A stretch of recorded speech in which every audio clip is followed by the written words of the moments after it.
ដំណឹងមួយដ៏គួរឲ្យសោកសង្រេចមែនតែនដែលបងស្រីដែលជាអ្នកប្រកបរបររើសអេចាយម្នាក់ដែលកូនស្រីរបស់គាត់មានជំងឺក្តៅខ្លួនយើងមិនដឹងថាមានបញ្ហាដល់កតាយទេបានស្លាប់បាត់បង់ជីវិតអ្វីដែលគួរឲ្យសង្វេគចិត្តហ្នឹងគឺស្ត្រីជាម្ដាយហ្នឹងបានធ្វើការបីអ៊ីវនៅសាកសពរបស់កូនតាមផ្លូវយ៉ាងគួរឲ្យសង្វេគចិត្តជាទីបំផុតសពដែលបងបានបីហ្នឹងគាត់មានឈ្មោះអីដែរបញ្ញាកូនខ្ញុំបកើតអាយុប៉ុន្មានហើយបងអាយុ21ឆ្នាំគាត់មានបញ្ហាអីដែរបានស្លាប់បាត់បង់ជីវិតហ្នឹងបងគាត់ឈឺក្តៅខ្លួនខ្លាំងគាត់ក្តៅឡើងប្រកាច់ហ្មងហើយគាត់សេកទឹកខ្ញុំសុំទឹកផឹកកូកាខ្ញុំទិញកូកាផឹកទៅវាស្ទះឡើងវាទៅវាកាំងបេះដូងផឹកដាក់កូកាទៅវាបុកក្រាស់ខ្លាំងហើយក៏ខ្ញុំដឹងចឹងក៏3កូនខ្ញុំតើជំនួយជួយចាស់តែប្រាប់ថាឲ្យ3ទៅក្រៅទៅកុំឲ្យស្លាប់ផ្ទះនឹងវាអត់មានលុយទៅបនចឹងខ្ញុំក៏3ដាក់ចិត្តដាក់កូនលើកកូនខ្លួនឯងមកអស់មកខ្លាំងខ្លួនឯងមិនជួយខ្ញុំលើកទេខ្ញុំលើកខ្លួនឯងដាក់លើកក្នុងខ្ញុំចូលទៅឲ្យកន្លែងចង្កាត់សានខណ្ឌកាមនជួយខ្ញុំឲ្យរកកន្លែងកូនខ្ញុំបោជាអីខ្ញុំគ្មានលុយកាក់បោជាបានកូនខ្ញុំទេមិនអត់មានលុយកាក់ធ្វើសហួយមកតាមផ្លូវចឹងពេលបង3ហ្នឹងគាត់អស់ជីវិតឬក៏នៅមានជីវិតទេបងអស់ជីវិតហើយខ្ញុំ3លើកខ្លួនខ្ញុំផ្ទាល់ហ្មងអីហាមទៅដប់គេដប់ខ្ញុំទេពេលគេហ៊ានដប់ទេ3ហ្នឹង3នៅចំណុចណាពីណាទៅដល់ណាដែរបងពីក្នុងសានឌីក្រុមដល់ខណ្ឌកាមន3រហូតតែម្ដងលើស្មោះអៀវរហូតហ្មងថាកូនប្រកាន់មកអីពេលកូនស្លាប់ទៅឲ្យបូជាទៅចាប់ជិតខើកុំឲ្យសុកស្រួលបាក់មួយម៉ាក់3ម៉ាក់ក្រូ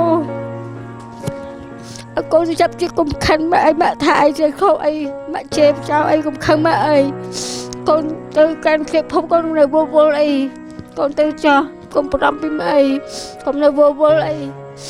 កូនចាប់ជិះខ້ອຍឲ្យល្អកុំឲ្យមកបាក់បានគេកូនហើយឲ្យស្ទះធំត្រូវដូចនេះគេចឹងឥឡូវនេះខ្ញុំបាននាំនៅថវិការបស់សប្បុរសជនដែលមានប្អូនប្រុសភាទីដែលគាត់ជាអ្នកលក់ជ្រូកខ្វៃហ្នឹងគាត់បានចូលថវិកាតាមរយៈខ្ញុំចំនួន$85ហើយប្អូនប្រុសឈ្មោះទីហ្នឹងចំនួន$100សរុបទាំងអស់គឺ$200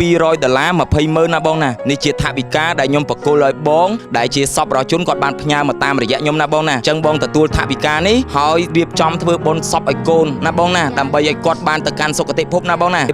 បងមានអីអរគុណដល់សប្បុរសជនដែលគាត់បានចូលថវិកាតាមរយៈខ្ញុំទេមានប្អូនប្រុសហៀទីហើយក៏ដូចជាប្អូនប្រុសឈ្មោះទីអរគុណហៀទីនិងប្អូនប្រុសទីហងសប្បុរសជនដែលបានជួយជំនួយថវិកាខ្ញុំធ្វើបុណ្យសពឲ្យកូនខ្ញុំអាចធ្វើអំពើថ្ងៃទៀតបីលុយគាត់ជំនួយជួយច្រើនណាឲ្យគាត់ធ្វើបុណ្យចាប់ចិត្តលើខ້ອຍមកបបាក់វេទនាមួយចឹងទៀតឲ្យគាត់ទៅបានសោកទៅអាហារបំពន់ស៊ីបាប៉ារីជាប្រភេទអាហារបំពន់ដែលផលិតនៅប្រទេសបារាំងមានប្រសិទ្ធភាពខ្ពស់ក្នុងការដោះស្រាយបញ្ហាសុខភាពទាំងអ្នកមានសុខភាពទ្រុឌទ្រោមនិងអ្នកមានសុខភាពរឹងមាំក៏អាចពិសាបានព្រោះអាហារបំពន់ស៊ីបាប៉ារីមានសមត្ថភាពខ្ពស់ក្នុងការការពារការកើតជំងឺមហារីកកាត់បន្ថយដុំគីរដូវមកមិនទៀងបញ្ហារោគស្ត្រីការពារការកើតជំងឺទឹកនោមផ្អែមដោះស្រាយបញ្ហាក្រពះពោះវៀនអស់កម្លាំងលហិតល្ហៃវិលមុខកោសខ្យល់ញឹកញាប់គិតច្រើនគេមិនលក់ឈើសន្លាក់លើឈាមលើជាតិខ្លាញ់អាស៊ីតឬដងបាតនោមញឹកមេរោគក្នុងថ្លើមនិងអាចជួយសម្រួលបញ្ហាផ្សេងៗជាច្រើនទៀតទំនាក់ទំនងទិញតាមរយៈ Facebook Page ឬលេខទូរស័ព្ទខាងក្រោមបាទសូមលំអរកាយគោរពនិងជម្រាបសួរប្រិមិត្តដែលនិយមតាមដាននិងទស្សនារាល់ព័ត៌មាននៃអង្គភាពព័ត៌មានវិទ្យុប្រិមិត្តបានឃើញហើយថ្ងៃនេះគឺជាដំណឹងមួយដ៏គួរឲ្យសោកសង្រេចមែនតែនដែលបងស្រីដែលជាអ្នកប្រកបរបររើសអេចាយម្នាក់ដែលកូនស្រីរបស់គាត់មានជំងឺក្តៅខ្លួនយើងមិនដឹងថាមានបញ្ហាដល់កតាយទេបានស្លាប់បាត់បង់ជីវិតអ្វីដែលគួរឲ្យសង្វេគចិត្តហ្នឹងគឺស្ត្រីជាម្ដាយហ្នឹងបានធ្វើការបីឬក៏អ៊ីវនៅសាកសពរបស់កូនតាមផ្លូវយ៉ាងគួរឲ្យសង្វេគចិត្តជាទីបំផុតដំណឹងមួយនេះបានរីកពេញបណ្ដាញសង្គមធ្វើឲ្យពុកម៉ែបងប្អូននៅក្នុងបណ្ដាញសង្គមមានចិត្តអាណិតអាសូរដល់បងស្រីមែនតែនហើយក៏បានឥឡូវនេះខ្ញុំបានមកដល់វត្តចង្រែក្រោមនៅខាងក្រោយខ្នងរបស់ខ្ញុំនឹងគឺជាឈាបនដ្ឋានដែលដាក់នៅមឈូសរបស់កូនស្រីរបស់គាត់ផ្ទាល់តែម្ដងជំរាបសួរបងស្រីចាជំរាបសួរអូនបងស្រីមានឈ្មោះអីដែរបងច័ន្ទសវ៉ាតបងអាចជំរាបបន្តិចបានទេពាក់ព័ន្ធជាមួយនឹងដំណឹងដល់ក្រៀមក្រំថ្ងៃនេះសពដែលបងបាន3ហ្នឹងគាត់មានឈ្មោះអីដែរហើយត្រូវអីជាមួយនឹងកូនដែរបងបញ្ញាកូនខ្ញុំបកើតអាយុប៉ុន្មានហើយបងអាយុ21ឆ្នាំគាត់មានបញ្ហាអីដែរបានស្លាប់បាត់បង់ជីវិតហ្នឹងបងគាត់ឈឺក្តៅខ្លួនខ្លាំងគាត់ ក្តៅឡើងប្រកាច់ហ្មងហើយគាត់សេកទឹកខ្ញុំសុំទឹកផឹកកូកាខ្ញុំទិញកូកាផឹកទៅវាស្ទះឡើងវាទៅវាកាំងបេះដូងផឹកដាក់កូកាទៅវាបុកក្រាស់ខ្លាំងហើយក៏ខ្ញុំដឹងចឹងក៏3កូនខ្ញុំតើជំនួយជួយម្ចាស់ផ្ទះប្រាប់ថាឲ្យ3ទៅក្រៅទៅកុំឲ្យស្លាប់ផ្ទះនឹងវាអត់មានលុយទៅបនចឹងខ្ញុំក៏3ដល់ចិត្តដាក់កូនលើកកូនខ្លួនឯងមកអស់មកកម្លាំងខ្លាំងខ្លួនឯងមកមិនអាចជួយខ្ញុំលើកទេខ្ញុំលើកខ្លួនឯងដាក់លើខ្នងខ្ញុំចូលទៅឲ្យកន្លែងចង្កាត់សានខណ្ឌកាមុនជួយខ្ញុំ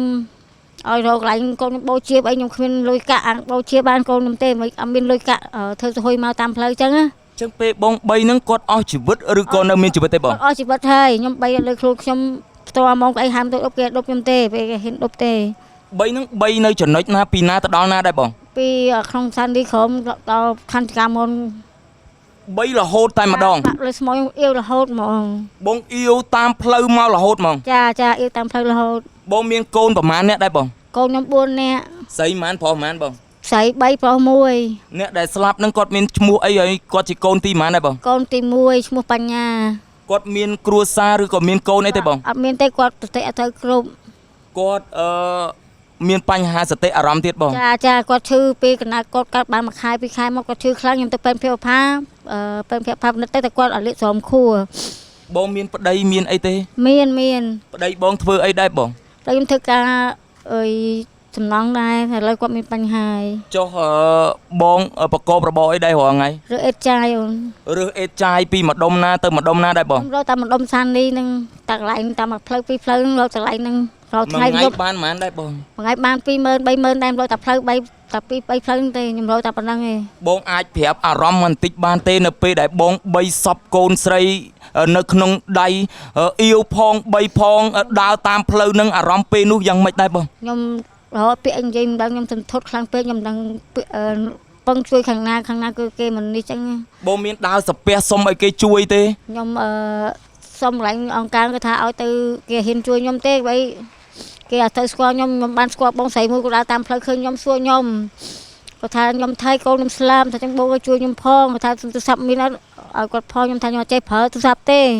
ខ្ញុំគ្មានលុយកាក់ទេគាត់ជួយខ្ញុំ20000គាត់ប្រាប់ខ្ញុំទៅឲ្យផ្លូវសង្កាត់ទៅបានគេជួយបានខ្ញុំក៏សុខចិត្ត3កូនដើររហូតទៅខ្ញុំដឹងមិនពឹងពាក់អីខ្ញុំសន្ធត់ចិត្តខ្លាំងពេកខ្ញុំដើរ3កូនខ្ញុំរត់រគេជំនួយជួយកូនខ្ញុំធ្វើបុណ្យវិអីខ្ញុំវាក្រខ្ញុំមានអារម្មណ៍គិតថាព្រឹងអីគិតអីមិនចាញ់ទេពេលហ្នឹង3កូនខ្ញុំស្លាប់ភ្លាមខ្ញុំវាមិនដឹងបងអាចប្រាប់បន្តិចបានទេកូនរបស់បងគាត់ឈឺរយៈពេលប្រហែលថ្ងៃហើយបងគាត់ឈឺចូលមួយខែតែឈឺមិនធ្ងន់ចូលមួយអាទិត្យហ្នឹងគាត់ដើររួចហ្មងគាត់ដើររួចមួយអាទិត្យហ្មងបងមានរោពេទ្យរោអីព្យាបាលគាត់ទេរោព្យាបាលកន្លែងអង្គការគេពិនិត្យថាវិធីប្រាប់គេតាមណាឲ្យលុយគេចេញអំណងមកឆ្នាំមកឲ្យឆ្នាំទាំងថងផឹកវាផឹកទេវាផឹកមុខខ្ញុំស្រីឲ្យវាទៅផឹកមួយគ្រាប់2គ្រាប់វាខ្ជាក់ចោលវិញហើយខ្ញុំព្យាយាមបញ្ចុកវាបានម្ដងពីរដងវាធូរវាបានមួយអាទិត្យហ្នឹងខ្ញុំឲ្យឆ្នាំពីស៊ីទៀតវាមិនផឹកទេវាគេថាផឹកមកគូមកវិញផឹកគូមកវិញទៀតហើយអាចនោមវាលើកខ្ញុំមកចប់វាផ្នែកមើលមិនឃើញទៀតអូកូនបងនឹងគាត់ពិការភ្នែកទៀតចាគាត់ឈឺខ្លាំងក្តៅខ្លាំងចូលមួយឆ្នាំជាងគាត់មើលភ្នែកនឹងឃើញហ្មងអញ្ចឹងមានន័យថាគាត់ពិការផងមានបញ្ហាសតិអារម្មណ៍ផងចាបងអាចរៀបរាប់បន្តិចបានហើយជាម្ដាយដែលចិញ្ចឹមកូនម្នាក់ឯង4នាក់យ៉ាងលំបាកលំបិនទៅដើរដើររើសអេតចាយពីមួយកន្លែងទៅមួយកន្លែងបានថវិកាពី20000 30000ក្នុងមួយថ្ងៃដើម្បីចិញ្ចឹមកូនបងអាចរៀបរាប់ពីជីវិតបន្តិចបានទេតើឆ្លងកាត់នៅជីវិតអីខ្លះឲ្យគេធ្លាប់មើលងាយអីខ្លះដែរបងខ្ញុំជួលផ្ទះគេនៅគេរើអើមយើងគេមិនជួលយើងនៅតែបានស្គាល់អ៊ំនៅក្នុងចុះឥឡូវនៅណាវិញបងក្នុងស្ថានីយ៍ដេកចាំខ្នល់គេអូនបានជាមួយនឹងកូនដេកចាំខ្នល់ទៅកូន2នាក់បានដេកអង្គការគេជួយមើលពេលជប់ឲ្យតាវានៅមួយខ្ញុំ24ម៉ោងជីវិតដែលចិញ្ចឹមកូនដែលគាត់មានជំងឺផងមានបញ្ហាសតិអារម្មណ៍នឹងហែលឆ្លងអីខ្លះដែរបងអូនិយាយទៅពិបាកកអណៃបងស៊ីពាក់កៅវាហងវាមើលឃើញចឹងពិបាកបាយទឹកអីវាកកោកាយក្នុងផ្ទះរករើចឹងខ្ញុំហត់នឿយប្រាប់វាខ្ញុំខឹងវាកុំស្រីឲ្យទៅតែវាឈឺខ្ញុំរស្អីឲ្យប្រាប់ខឹងស៊ីទៅឆាប់រស់កុំឲ្យវាឈឺវាថាវាចង់ពិបាកខ្ញុំចង់ងាប់ថាងាប់អីកូនវាខឹងឃើញខ្ញុំពិបាកចឹងវាស្រែកបានថ្ងៃថាចង់ងាប់ស្លាប់វាទៅតែខ្ញុំម៉ាក់មិនស្លាប់ទេមានទោសកូនណាវាក្រោយសម្រាប់ខ្លួនឯងតែឃើញពិបាកពេកគាត់ចាប់ផុតម៉ោងប៉ុន្មានដែរបងម៉ោង2ជាង2 2 ជាងហ្នឹងគាត់ចាប់ផ្ដើមផុតហើយ ចាផុតហើយខ្ញុំក៏3កូនទៅរកដើររកគេជួយ សាពះគេតាមផ្លូវអញ្ចឹងទៅ ចា សាពះគេឆ្លោយថាម៉េចដែរបង គេសួរខ្ញុំកូនកើតអីឲ្យយំដែរចឹងថាខ្ញុំកូនខ្ញុំស្លាប់ហើយជួយខ្ញុំផងឲ្យខ្ញុំទៅរកទៅណាខ្ញុំអត់ដឹងទេអត់ស្គាល់ទេគេប្រាប់ជាទៅតាមគេទៅ បាទបងបាទ ចា បងមានអីអំពាវនាវដល់សប្បុរសជនទេដោយកូនរបស់បងអាភ័ព្វណាស់កើតមកមានបញ្ហាសតិអារម្មណ៍ផងក្តៅខ្លួនដល់ពិការភ្នែកជាដំណើរចុងក្រោយដែលបងចង់ជូនដំណើរគាត់នៅវត្តចាក់ងរែក្រោមនេះមានបងប្អូនគាត់អាណិតអាសូរដល់បងជាច្រើនបងមានអីសំណូមពរដល់សប្បុរសជនដែលគាត់អាណិតដល់កូនបងក៏ដូចជាជីវិតរបស់បងដែលជាអ្នករើសអេតចាយចិញ្ចឹមកូនយ៉ាងដដាបដដួសនេះបង ខ្ញុំអរគុណច្រើនជំនួយជួយខ្ញុំទាំងតកាអីទាំងអស់និយាយទៅទាំងបងស្រីគាត់ខ្ញុំសុំគាត់សម្រាប់ថានៅគាត់ជួយខ្ញុំគាត់មិនរើអើមខ្ញុំទេខ្ញុំអរគុណច្រើនដែលជួយខ្ញុំជំនួយជួយទាំងម៉ានខ្ញុំអរគុណច្រើនខ្ញុំសូវស្គាល់ចាំច្រើនទៅទាំងតារាជារវីក៏មកជួយខ្ញុំដែរ បាទហើយបងអាចប្រាប់មិនតិចបានទេនៅពេលដែលបង3កូនហ្នឹងបងសុំឲ្យគេជួយមានអ្នកខ្លះគេរើសអើងបងមិនអីមិន មានគេតែមានបងស្រីមួយគាត់រើអើមខ្ញុំគាត់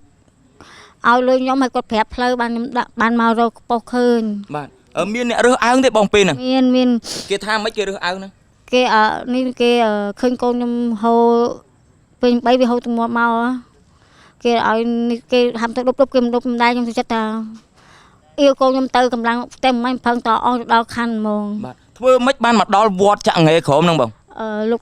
តៅសង្កាត់មិនខ្ញុំអត់ទៅស្គាល់គាត់ជួយឡានចរ៉ែនដឹកមកឲ្យ បាទហើយបានដាក្តាមមកឈូសមកពីណាយកមកដាក់ហ្នឹង សង្កាត់អ្នកជួយមកចប់ហ្មង សកាត់អ្នកជួយមកចប់តែម្ដង ចា បងមានអីអរគុណដល់សកាត់ទេដែលគាត់យកចិត្តទុកដាក់ចំពោះបងជាជនអនាថាអញ្ចឹងបង អរគុណច្រើននេះទៅមកតាមឈូសគេជួយមួយដែរតែសល់មានអ្នកជំនួយជួយមក បាទ ចុកតាមឈូសមកឲ្យតែយើងខាងនេះមានហើយ បាទ និយាយទៅជួយច្រើនណាអរគុណច្រើននេះទៅជំនួយជួយខ្ញុំច្រើនណាខ្ញុំមិនមានលុយម៉ាស៊ីនអាចជំនួយធ្វើបនបានគេជួយមកបានធ្វើបនកូនខ្ញុំ7ថ្ងៃទៀត បាទ ខ្ញុំ អរគុណច្រើនណាស់ ចា បងណាអ ចា ញ្ចឹងឥឡូវនេះខ្ញុំបាននាំនៅថវិការបស់សប្បុរសជនដែលមានប្អូនប្រុសភាទីដែលគាត់ជាអ្នកលក់ជ្រូកខ្វៃហ្នឹងគាត់បានចូលថវិកាតាមរយៈខ្ញុំចំនួន$85ហើយប្អូនប្រុសឈ្មោះទីហ្នឹងចំនួន$100សរុបទាំងអស់គឺ$200 20,000ណាបងណានេះជាថវិកាដែលខ្ញុំបកគលឲ្យបងដែលជាសប្បុរសជនគាត់បានផ្ញើមកតាមរយៈខ្ញុំណាបងណាអញ្ចឹងបងទទួលថវិកានេះហើយរៀបចំធ្វើបុណ្យសពឲ្យកូនណាបងណាដើម្បីឲ្យគាត់បានទៅកាន់សុគតិភពណាបងណាបងមានអីអរគុណដល់សប្បុរសជនដែលគាត់បានចូលថវិកាតាមរយៈខ្ញុំទេមានប្អូនប្រុសហៀទីហើយក៏ដូចជាប្អូនប្រុសឈ្មោះទី អរគុណហេទីនឹងបងប្រុសទីហងសម្រាប់ជនដែលបានជួយជំនួយផាកការខ្ញុំធ្វើបុណ្យសពឲ្យកូនខ្ញុំអាចធ្វើ7ថ្ងៃទៀតបើលុយគាត់ជំនួយជួយច្រើនណាឲ្យគាត់ធ្វើបុណ្យចាប់ចិត្តលខូចមកពិបាកវេទនាមួយចឹងទៀតឲ្យគាត់ទៅបានសុខទៅ រៀបចំបូជាមកប៉ុន្មានដែរបង ចូលតាហើយមករៀបចំឥឡូវហ្នឹងអូន បាទអញ្ចឹងមានន័យថាសពរបស់កូនបងនឹងរៀបចំបូជាឥឡូវហ្នឹង ចា បាទបងមានអីនិយាយទៅកាន់កូននេះដែលឃើញគាត់កើតមកអភ័ព្វឥឡូវនេះបងប្អូនប្រជាពលរដ្ឋយើងគាត់មានចិត្តអាណិតអាសូរច្រើនណាស់ បញ្ញាមកសុំទោសកុំហូបពេលសំដីទៅម៉ាក់និយាយទៅថាកូនមកកាន់ម៉ាក់អីពេលកូនស្លាប់ទៅឲ្យបូជាទៅចាប់ជិតខើកុំឲ្យសុកស្រួលបាក់មួយម៉ាក់បីម៉ាក់ក្រូអកូនចាប់ជិតកុំខឹងម៉ាក់អីម៉ាក់ថាអីទៅខុសអីម៉ាក់ជេរចៅអីកុំខឹងម៉ាក់អីកូនទៅកាន់គ្លៀបភពកូននៅវល់អីកូនទៅចោះកុំប្រំពីម៉ាក់អីកុំនៅវល់អី បាទ ឲ្យកូនកុំប្រកាន់ម៉ាក់អីម៉ាក់ថាឲ្យតិចតួចអីកូនទៅកាន់សុកភពទៅម៉ាក់មានអីទេ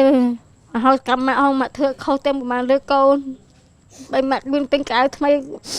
នេះកូនទេមិនកូនចាប់ជិះក្រោយឲ្យល្អកុំឲ្យមកបាក់បានគេកូនហើយឲ្យស្ទែធំត្រូវដូចនេះគេ ប្រាប់កូនផងថាមានបងប្អូនស្រឡាញ់ច្រើនណា ចាមានគេបងប្អូនឆ្លាញ់ច្រើនណាស់កូនអើយកូនទៅកាន់សិទ្ធភពចោះគុណច្រើនបងអើយនិយាយទៅខ្ញុំខ្ញុំជួយបងបានប៉ុណ្ណឹងណាបងណាបើសិនជាថវិការបស់សប្បុរសជនផ្ញើមកតាមរយៈខ្ញុំបានទៀតខ្ញុំនឹងយកមកចូលបនទងទៀតណាបងណាបងមានលេខទូរស័ព្ទឯងបើសិនជាមានបងប្អូនសប្បុរសជនគាត់ចង់តាក់ទងមកបងផ្ទាល់ ចាមាន លេខទូរស័ព្ទលេខប៉ុន្មានដែរបង 081752178 ម្ដងទៀតបង 081752178 បាទបងបាទ0 081 75 21 78 បាទបងបាទអរគុណបង ចា បាទអរគុណបងចូលរួមលេខទុកណាបងណា ចា បងអូនជួយបងបានប៉ុណ្្នឹងណាបងណា អរគុណ នេះគឺជាអ្វីដែលបងអូនអាចជួយបានណាបងណា ចាអរគុណ បាទ ចា បងបាទតោះបងប្រិមិត្តបានឃើញហើយនេះគឺជាមឈូសដែលដាក់តម្កល់សាកសពរបស់ប្អូនស្រីដ៏អភ័ព្វដែលបានស្លាប់បាត់បង់ជីវិតដោយជំងឺរោគពៀហើយត្រូវបានស្ត្រីជាម្ដាយបានធ្វើការបីផងអ៊ីវផងយំស្រែកតាមផ្លូវដើម្បីសុំថវិកាដើម្បីរៀបចំបុណ្យសពរបស់ប្អូនស្រីជាលើកចុងក្រោយឥឡូវនេះសពរបស់ប្អូនបានមកដល់ទីតាំងជាបណដ្ឋានក្នុងវត្តចាក់រ៉ែក្រោមហើយដើម្បីរៀបចំធ្វើបុណ្យក៏ដូចជាធ្វើការបូជាជូនប្អូនជាលើកចុងក្រោយផងដែរបាទលោកតាអាចារ្យលោកអាចអញ្ជើញបានលោកបាទអាចបាទអាចបាំងស្គលអាចអីបានលោកតាអាចារ្យបាទឥឡូវលោកតាអាចារ្យលោកបានមករៀបចំពិធីបាទបាំងស្គលក៏ដូចជាបាទព្រះអង្គបាទប្រសង់នៅក្នុង